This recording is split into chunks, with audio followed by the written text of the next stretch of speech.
"Sergeant, do you hear that? There's a voice in the bamboo." Carter froze mid-step. The bamboo forest of Luzon was supposed to be silent at this hour, thick, wet, and suffocating, but somewhere ahead, a faint whisper slid through the stalks like a ghost. Miller raised his rifle instantly. A few men cursed under their breath. "That's a trap. Has to be a Japanese setup." Then a shaking female voice, speaking English, drifted through the drifting fog. "Do not go farther. There are mines." The entire Bravo squad locked in place. In the haze of the bamboo thicket, a small silhouette trembled. In her hands was nothing but a strip of blood-stained medical gauze, the kind left behind in an abandoned field station.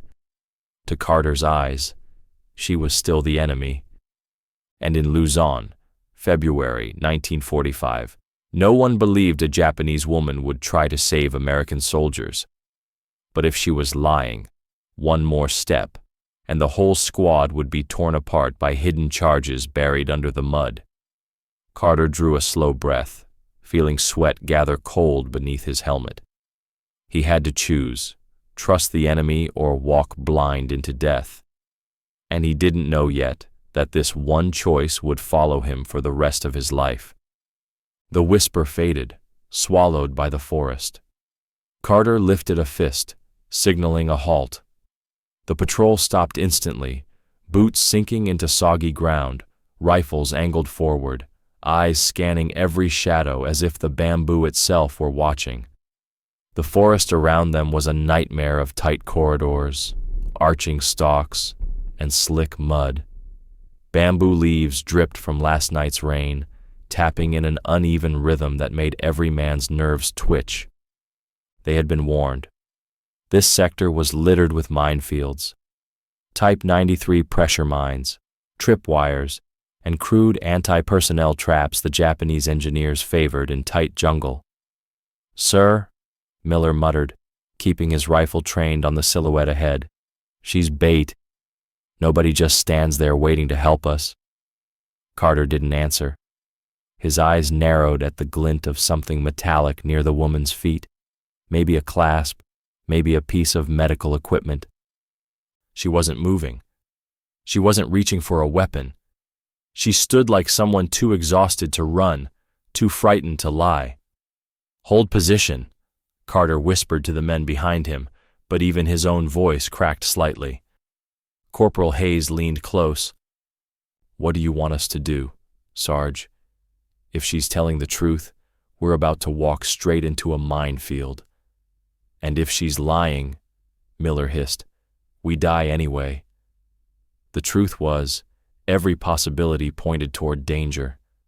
Bravo Squad was already deep in a region command had labeled high risk and poorly mapped.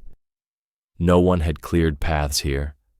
No one had survived long enough to draw detailed charts. Carter stared at the woman, small, shaking, clutching that strip of gauze like it was the only thing keeping her upright. "Who are you? Why here? Why warn us?" Nothing made sense, but nothing in war ever did. And the next 60 seconds would decide whether Bravo Squad lived to see another sunrise. Carter slowly stepped forward, raising his free hand while keeping the rifle angled down but ready.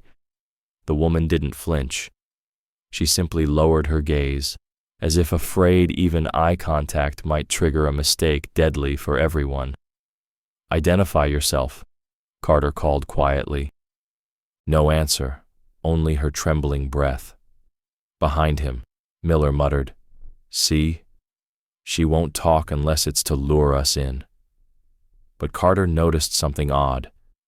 The woman wasn't trying to pull their attention deeper into the forest. She was standing squarely on the path they were already taking, as if to block them, not draw them elsewhere. She lifted her chin slightly. Her voice came thin. "Mine, wire, 2 steps ahead." Carter froze. Not because of the warning. He'd heard dozens like it from scared villagers, retreating soldiers, even half-conscious POWs. But because her eyes weren't pleading, they were resigned, as if she'd already accepted that none of them would believe her. He took a careful step closer, scanning the ground. The mud here had been disturbed recently, not by boots, by something dragged, something metallic. The pattern was faint, but Carter's instincts tightened. "Hayes," he whispered. "Mirror stick. Now." Hayes dropped to one knee, extended a small steel mirror taped to a bamboo pole, and slid it forward. The reflection caught something thin, barely visible, a hairline strand stretched across the path. Tripwire. Miller swore under his breath. "Son of a, that's a booby trap." Carter felt the air leave his lungs. She had been telling the truth. He looked at her again. She was shaking harder now, whether from fear or exhaustion he couldn't tell. A smear of ash stained her cheek. Her clothes, once probably a nurse's uniform, were torn and muddy. Everything about her said she hadn't slept in days. "Why warn us?" Carter asked. For the first time, she met his eyes. There was no hatred there, no desperation to escape, only a quiet, stubborn clarity.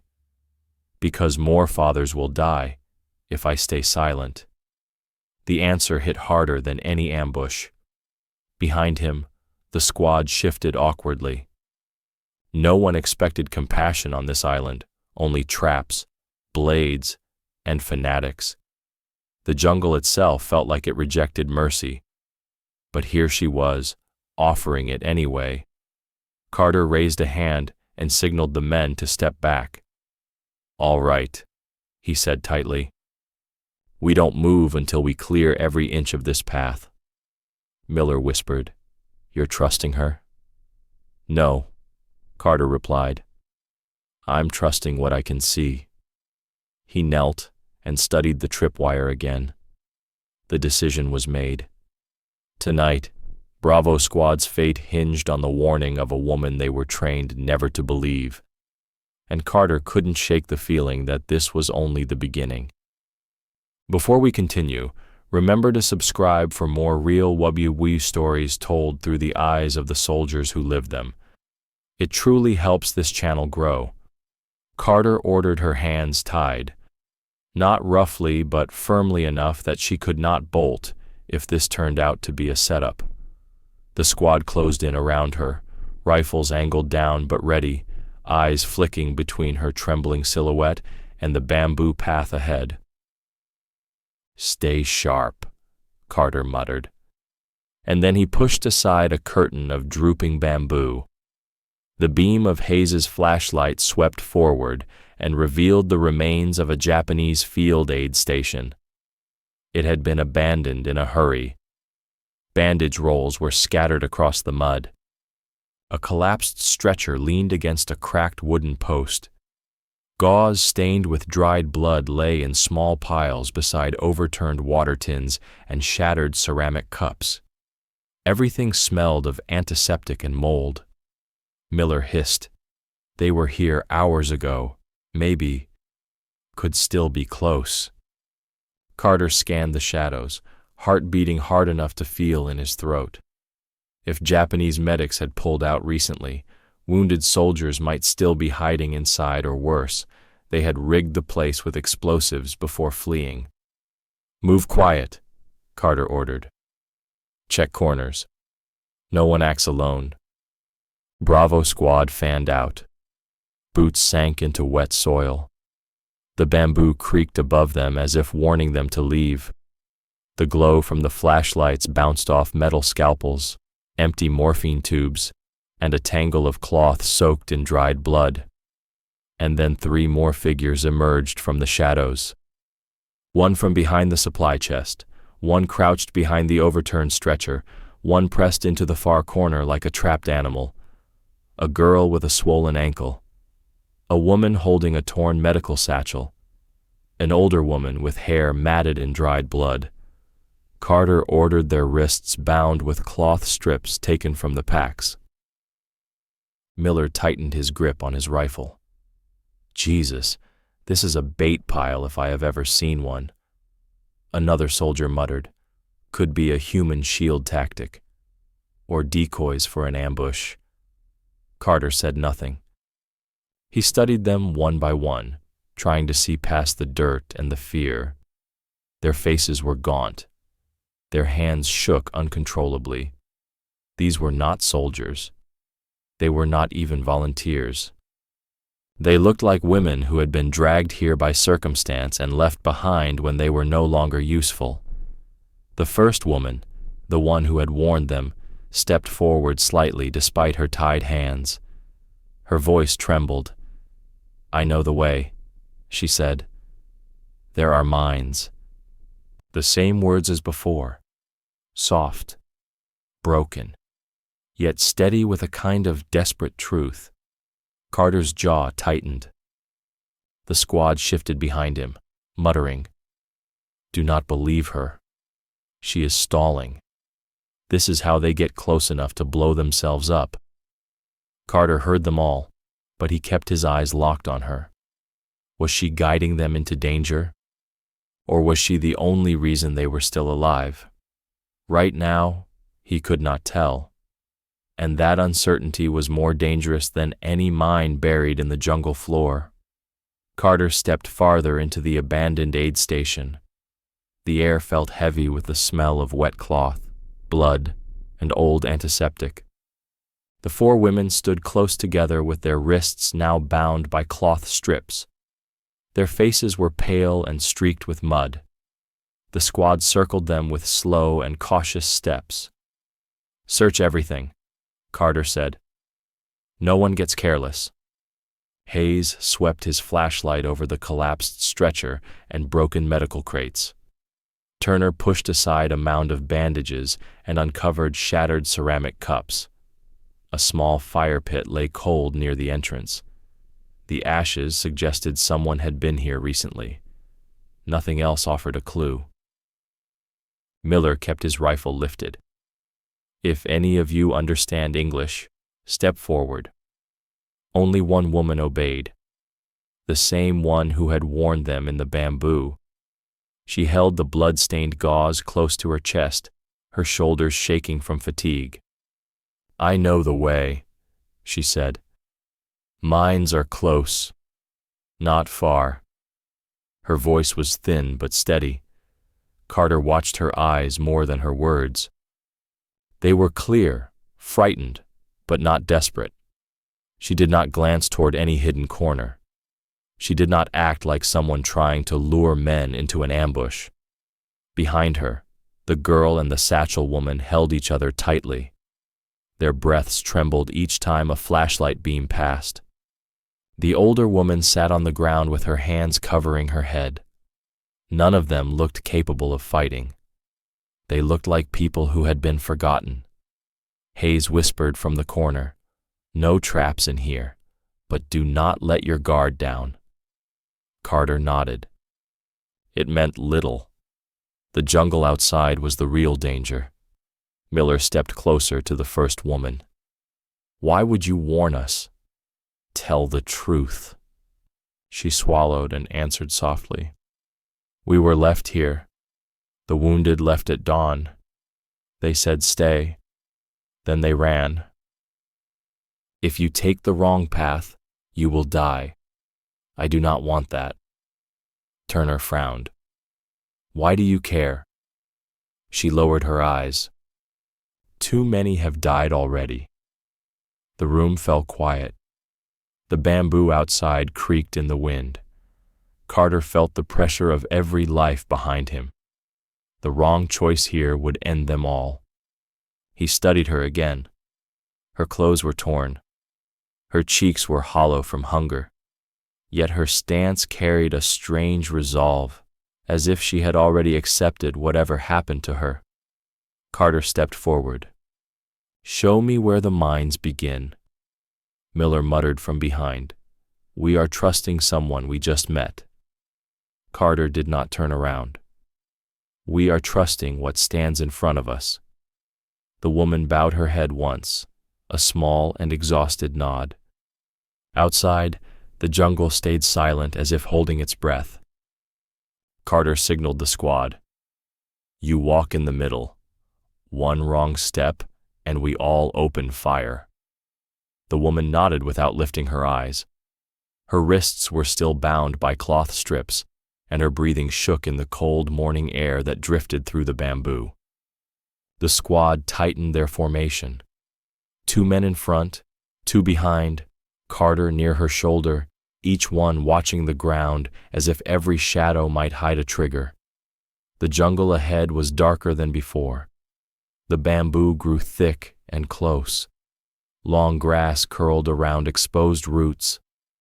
The mud clung to their boots. The silence carried weight. Even the birds avoided this place.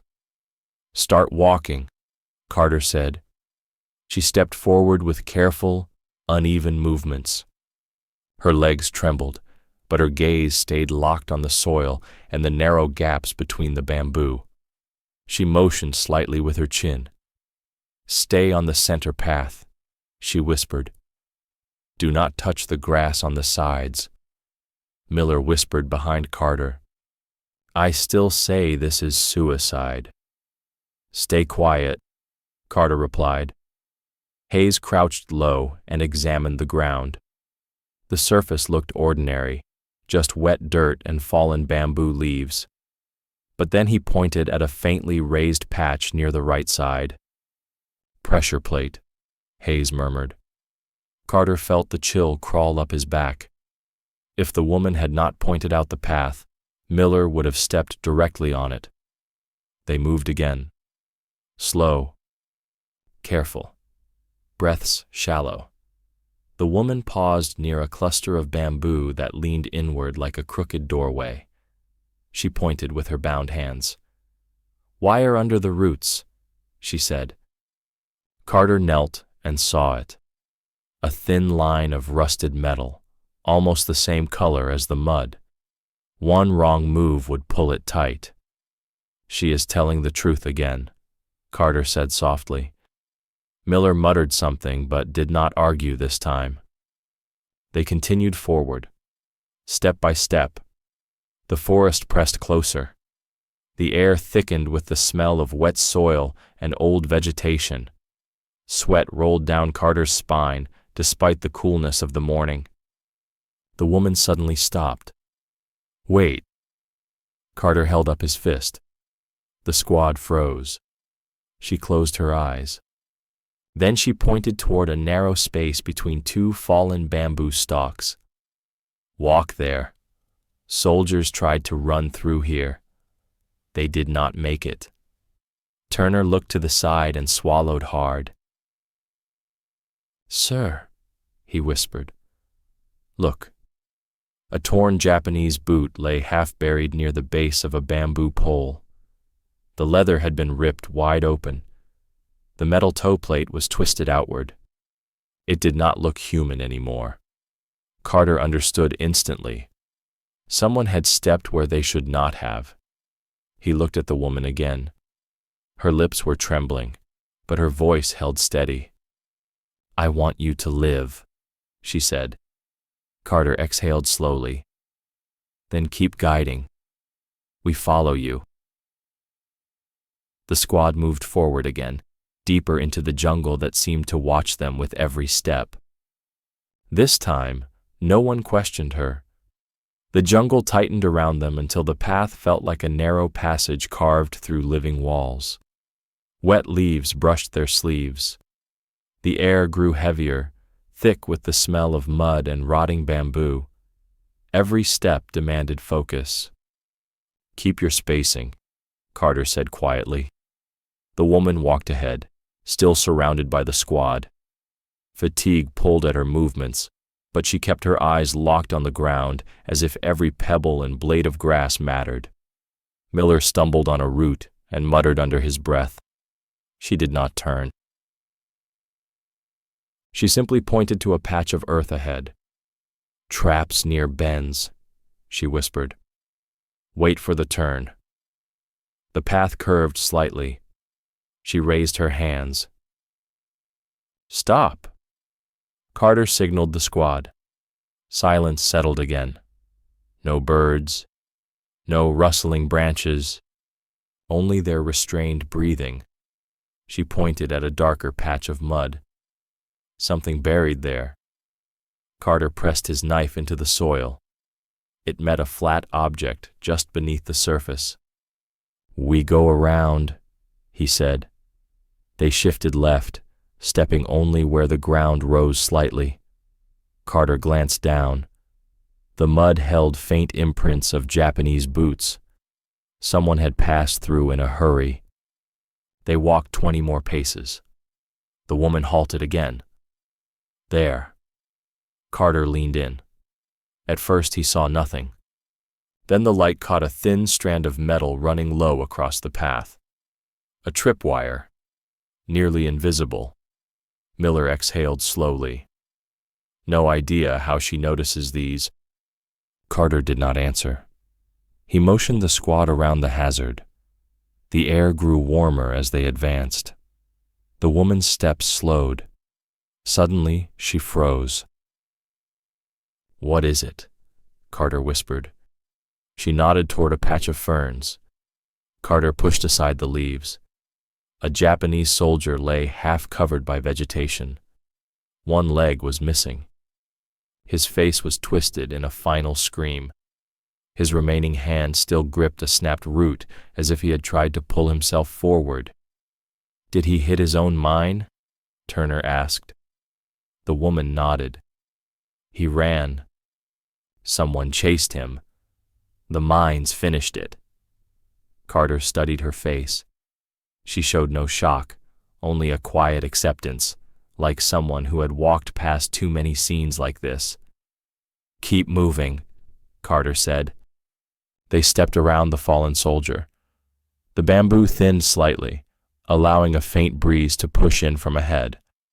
The woman raised her chin and pointed. "After this line of trees, the traps end soon. Then open ground." A small wave of relief touched the squad, though no one spoke it aloud. Carter felt it too, but he kept his hand on his rifle. The jungle remained silent, watching them from every side. "You earned us those steps," he said.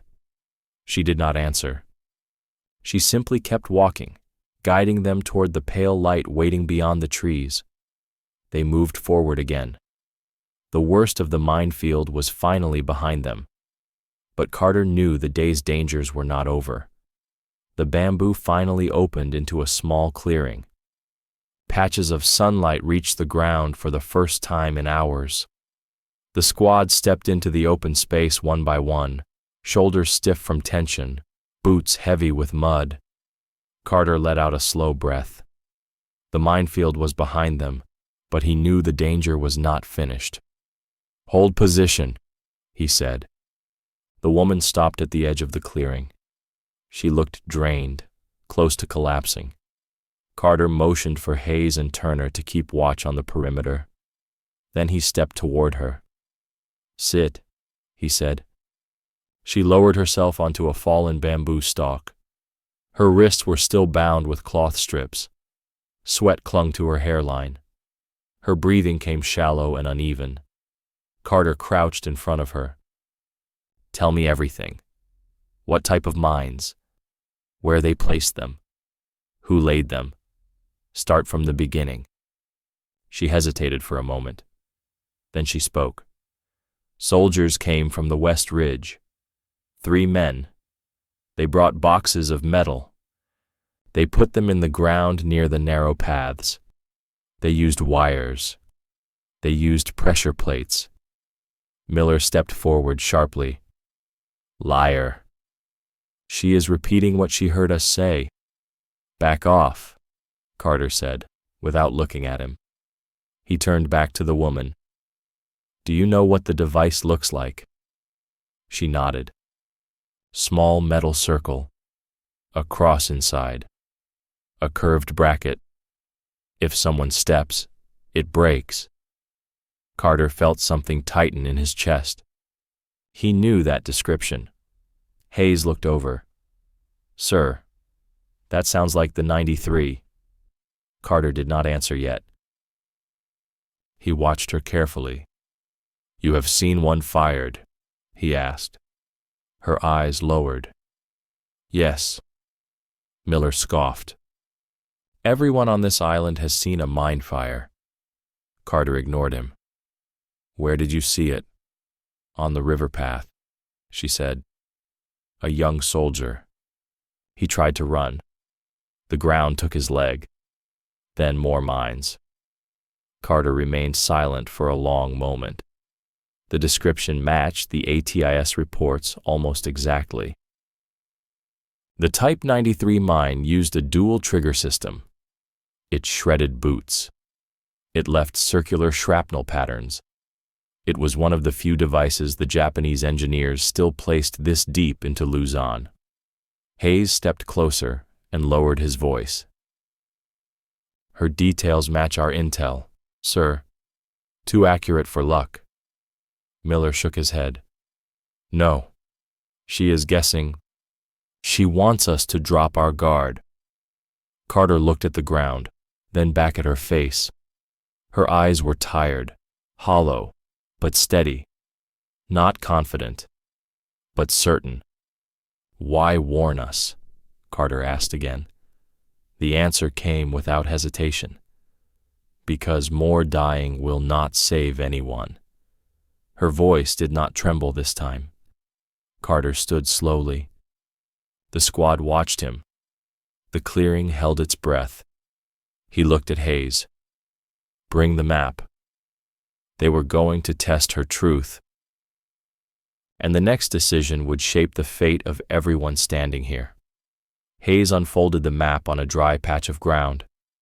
The paper was wrinkled and stained with sweat, rainwater, and mud from the past 2 weeks on Luzon.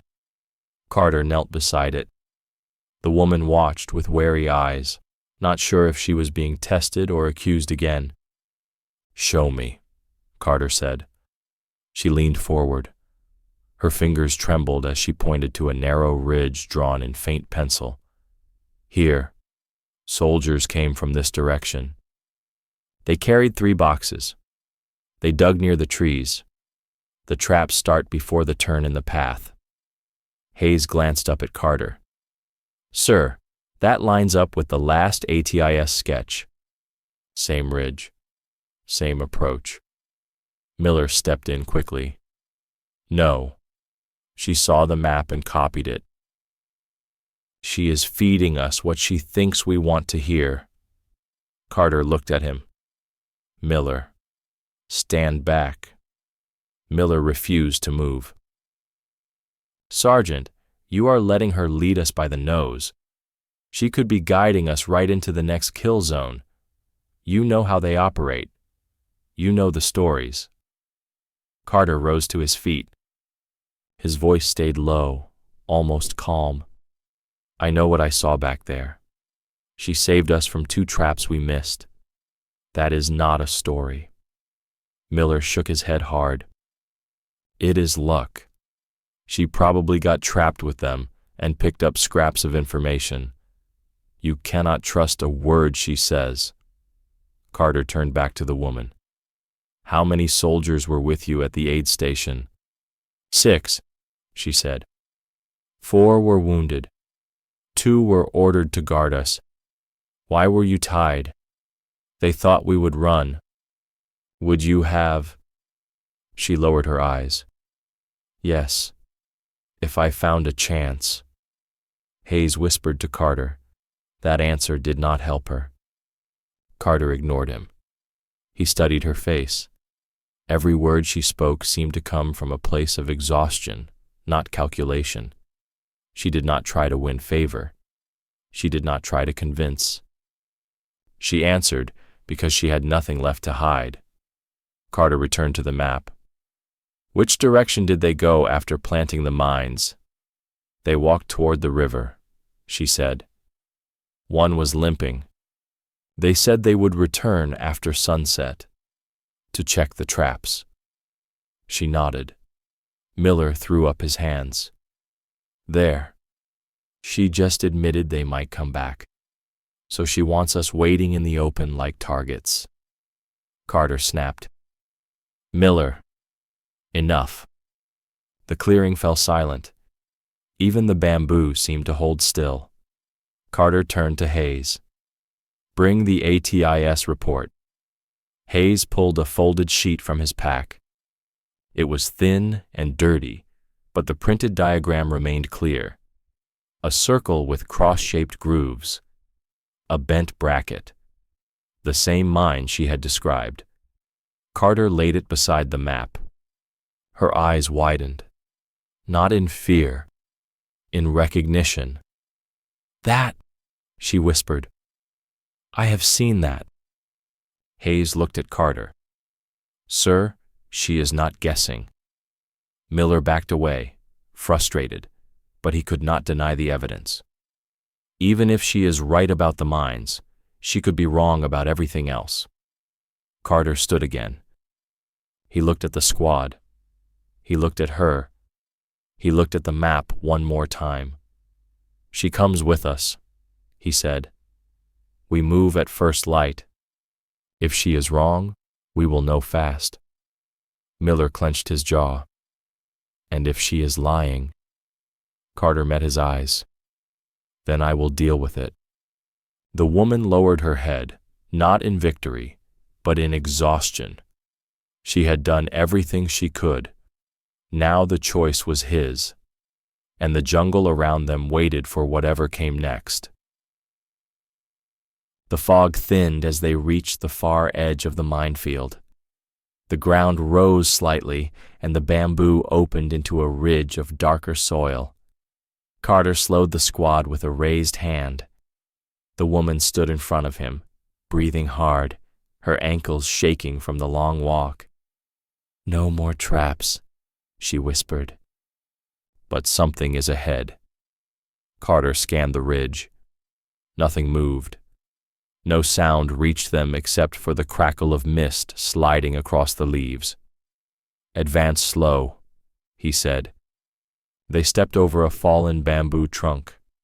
The fog shifted just enough to reveal a dark shape built into the slope of the ridge. A bunker door made from old planks and earth, half buried, almost invisible. Hayes aimed his flashlight at the entrance. Sir, he whispered. Japanese field bunker. Recently used. Carter approached the door. The wood carried fresh cuts, the kind left by someone trying to close it in a hurry. He pushed it open with the tip of his rifle. The hinges groaned. Inside lay a small room carved from packed soil. The air smelled of sweat and burned oil. A lantern had been knocked over in the corner. A blanket lay folded near a crate of empty ration cans.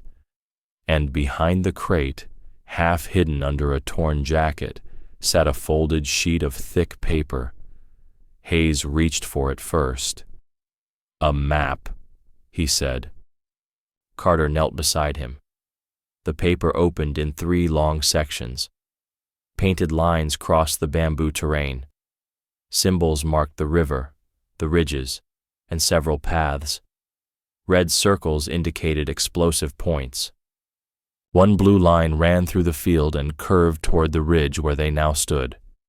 The only safe route. Miller stared at it, stunned. They mapped the whole field, exactly like she described. The woman lowered her eyes. They placed these before we arrived. The officer drew the lines. He told us not to step anywhere outside the blue path. Carter ran his finger along the blue line. This one trail is the only safe passage. She nodded. Yes, only this. Then Carter saw something else. Another section of the map showed a second network of mines. Not north, not on military paths, but south, toward a cluster of huts and rice paddies.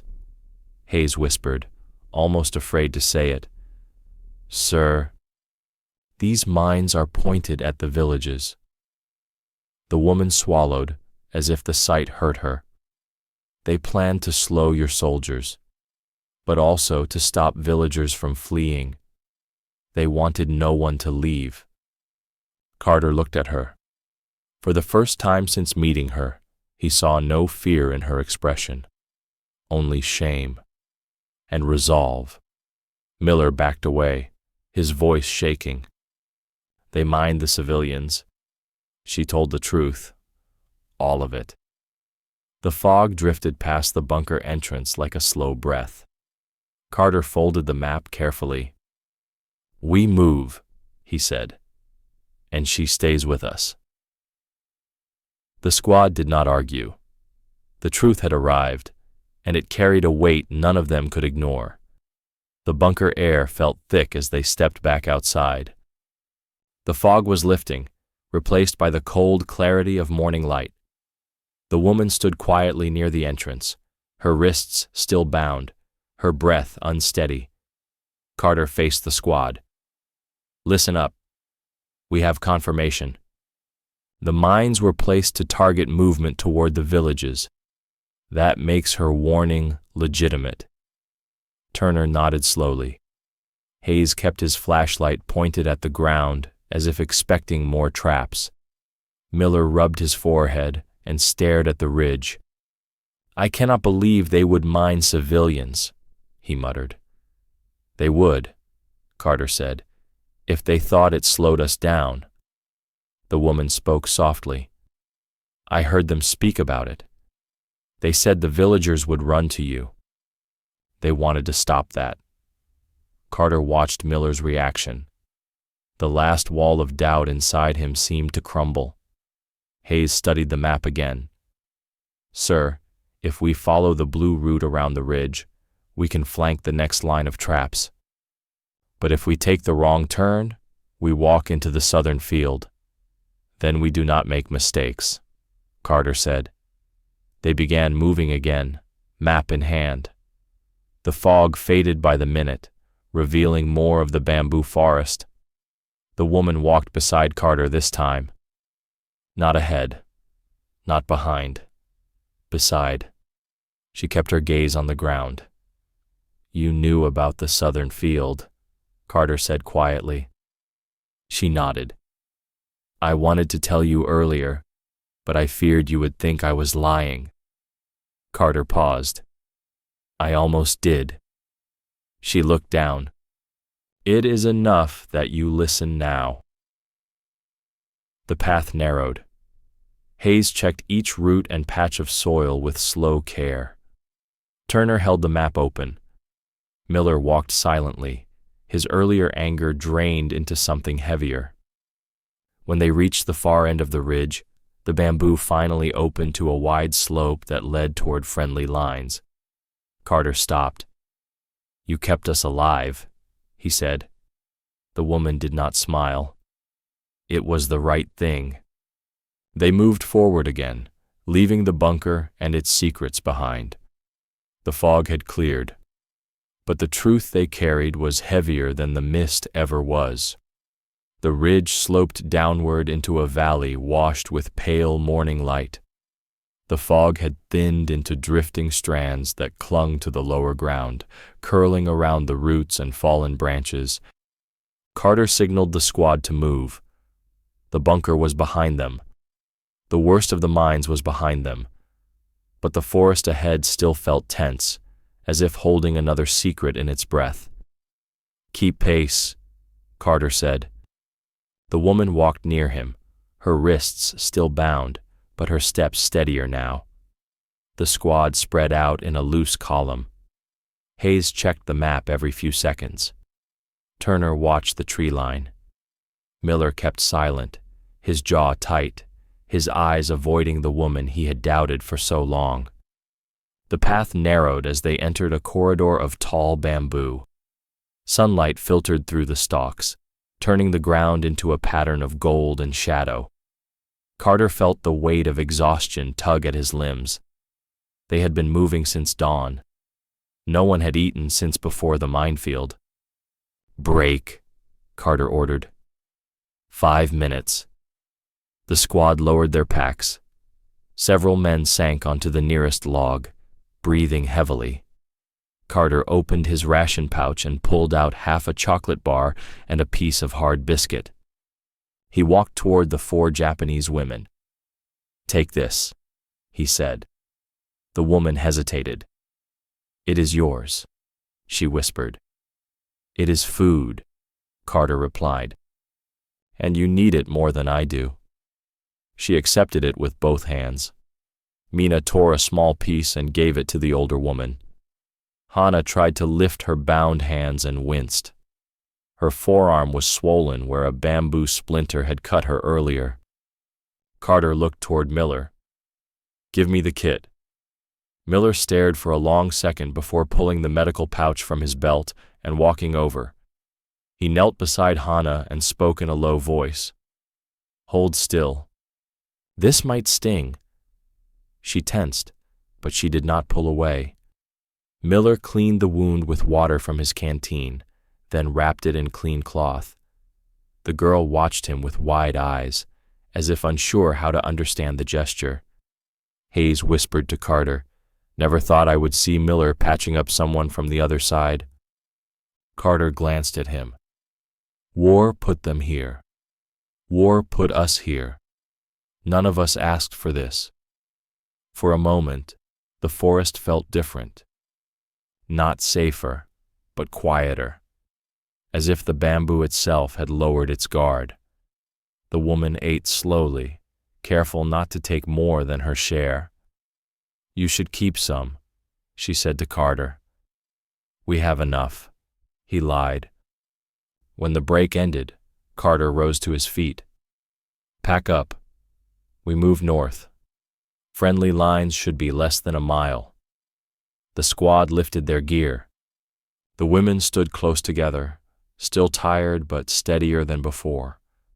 As they stepped back onto the narrow path, Carter felt the forest tighten around them again. The brief peace had passed. War waited in the trees ahead. The narrow path climbed toward a line of tall trees that marked the edge of the valley. The morning light strengthened, but the air stayed cold under the bamboo canopy. Their boots pressed softly into the damp soil. Even with the break behind them, the squad moved slower now, worn down by the hours of tension. "Stay alert," Carter said. This side of the ridge had patrols yesterday. Hayes kept the map across his forearm. "Friendly lines are close, sir. If we stay north, we should reach them within the hour." Miller scanned the trees. "Or we could run straight into Japanese stragglers. This area is full of them." The woman looked up at that. A flicker of fear crossed her face, quick and sharp, before she forced it down. Carter noticed. She stayed silent, but her shoulders tightened every time the wind rustled the branches. "You know this area," Carter said quietly. "What do we need to watch for?" She pointed to the brush on their left. "Small groups. Hungry. Wounded. Desperate. They hide there. They do not ask questions." Turner swallowed. "Meaning they shoot anything that moves." She nodded once. They continued along the rising path. The bamboo parted briefly, revealing a slope of brown soil covered in scattered leaves. Fresh footprints crossed it. Not American, not civilian. Japanese boots. Several pairs. Hayes knelt and touched the soil. "These tracks are recent. A few hours at most." The squad tightened instantly. Rifles lifted. Eyes scanned the trees. Carter turned to the 4 women. "Stay behind us. If anything happens, drop to the ground and stay still." The woman did not argue. "We will do as you say." They pushed through the last section of bamboo. The air smelled faintly of smoke. Not strong, just a trace. Turner lifted his head and sniffed again. "Campfire," he whispered. "Old or new?" Hard to tell. They froze as a dry twig snapped somewhere on the right side of the trail. Carter lifted his fist. Silence spread through the trees like a sheet of ice. Miller eased forward and crouched beside a stump. He peered through the brush. A moment passed. Then he shook his head. Animal. Maybe a boar. The woman exhaled shakily. She had been holding her breath. Carter noticed the tremble in her hands. "You recognize that sound," he said. "Yes," she whispered. "I heard it when soldiers were close." Carter studied her for a moment. She was terrified. Not of Americans. Of the men hiding somewhere in the same forest she had just saved them from. "Keep moving," Carter said. Slow and quiet. They advanced along the ridge until the trees opened into a broad slope leading north. Sunlight touched the leaves. The worst of the path was behind them now. Carter noticed the women walking closer, no longer flinching at every rifle. For the first time, the squad walked without scanning for traps in every shadow. The brief calm held as they continued toward friendly lines. The bamboo forest thinned until the trees stood farther apart.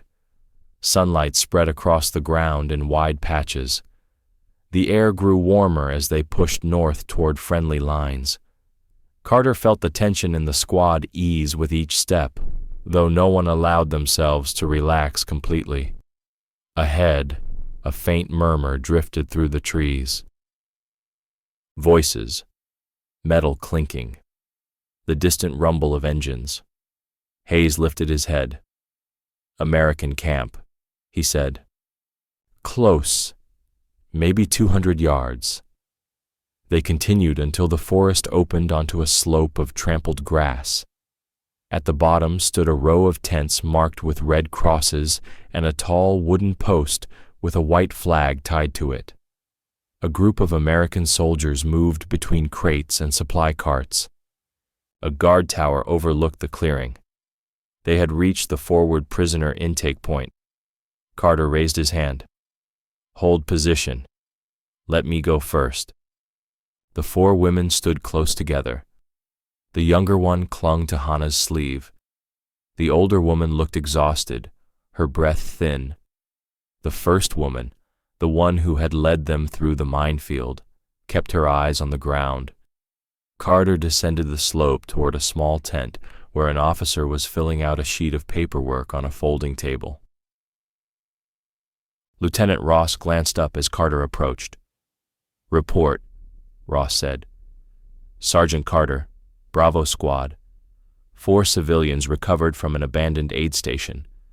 They assisted in clearing a minefield. They need medical attention." Ross stood. "Good work getting them here. Bring them down. We will process them." Carter hesitated. "Sir, they are frightened. They have been through a lot." Ross motioned sharply. "Sergeant, protocol requires immediate separation. They need to be searched and questioned. We will take it from here." Carter looked up the slope. The women waited near the bamboo edge. The squad stood behind them, watching. Miller shifted uneasily, as if expecting trouble. "With respect," Carter said, "we should keep them together until medical looks at them. One is injured. All are dehydrated." Ross frowned. "Sergeant, this is a war zone. We cannot treat them like guests. They go into the tent, alone, one at a time."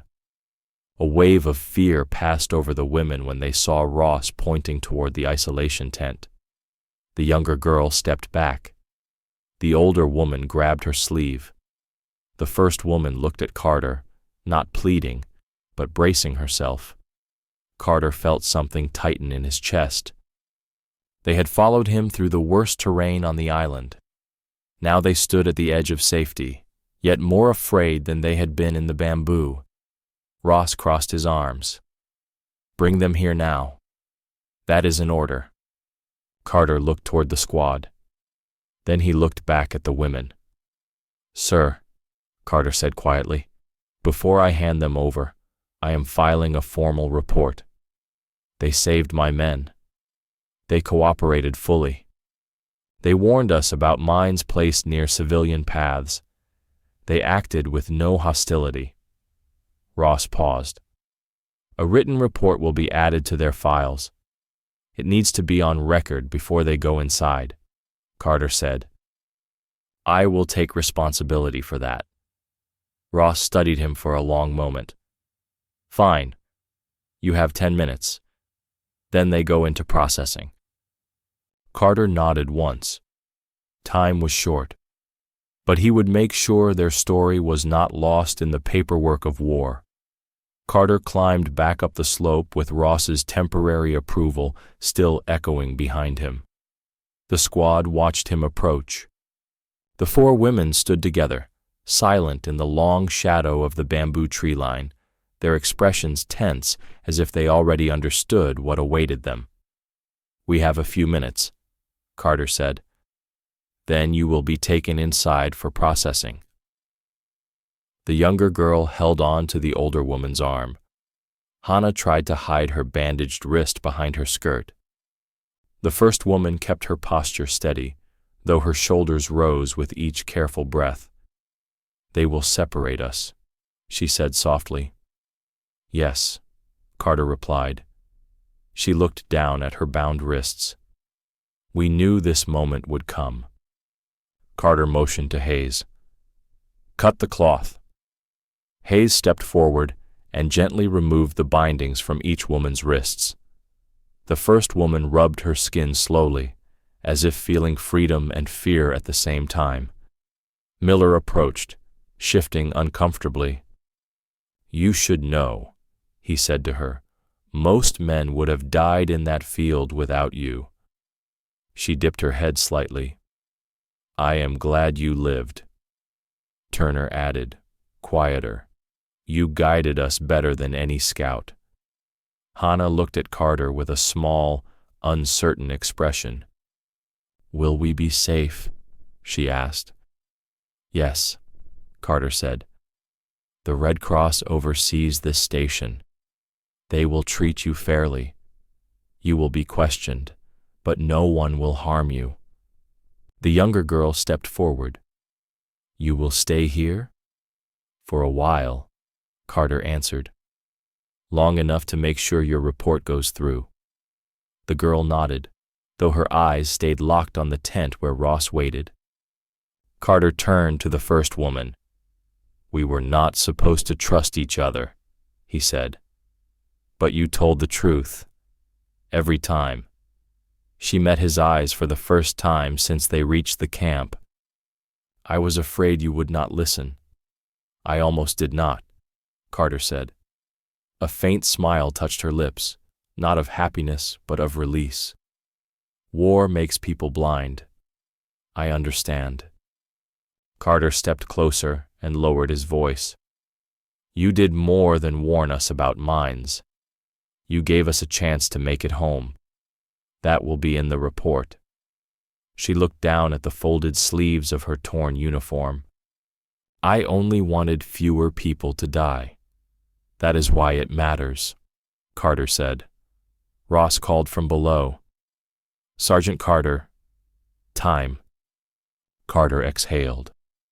"It is time to go. Stay together until they call your names." The 4 women began walking slowly down the slope. The younger girl held Hana's hand. The older woman stepped carefully, leaning slightly on Mina. The first woman paused halfway down and looked back at Carter. "Thank you," she said. Carter shook his head. "You are the one who kept us alive." She bowed once, a small gesture filled with exhaustion and dignity. Then she turned and continued toward the POW tent. Carter stood at the top of the slope, watching them walk into the thin morning light, knowing their fate now rested in the paperwork he was about to write. And he intended to write every detail.